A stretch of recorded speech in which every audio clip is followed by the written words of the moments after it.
В Якутске открылся сквер предпринимателей. На торжественное открытие собрались представители городского округа и общероссийских общественных объединений малого и среднего предпринимательства «Опора России» и «Деловая Россия». Сегодня открылся у нас первый день работы форума предпринимателей республики.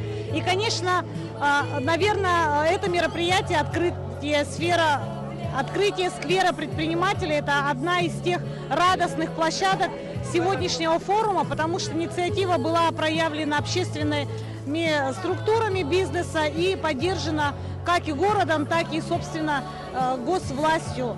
И поэтому с праздником всех! На сегодняшний день в Якутии зарегистрировано более 15 тысяч индивидуальных предпринимателей. В честь открытия сквера промышленники организации посадили саженцы деревьев. Очень давно была идея у предпринимателей. Она зародилась в Координационном совете при главе города Якутска Арсении Сергеевиче Николаеве. Предприниматели хотели, чтобы было какое-то место, где можно было бы его облагораживать, приводить его в хороший вид, чтобы было какое-то такое место, где можно было отдыхать. И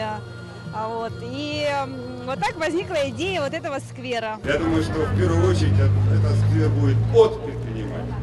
То есть действительно хорошее дело, где предприниматели города, а может быть даже и республики, смогут внести такую определенную лепту в красоту нашего города, в развитие нашего города. Потому что я знаю и уверен в том, что предприниматели города достаточно активно в общественной жизни города принимают участие.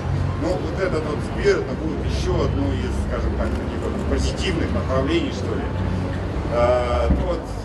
Мы еще, я думаю, будем договариваться, разговаривать, как, за чей счет будет содержаться. Но все-таки я думаю, что мы наберемся смелости, и предприниматели города, объединившись, в том числе через Координационный совет при главе городского округа города, возьмут, наверное, вот такую финансовую нагрузку на себя.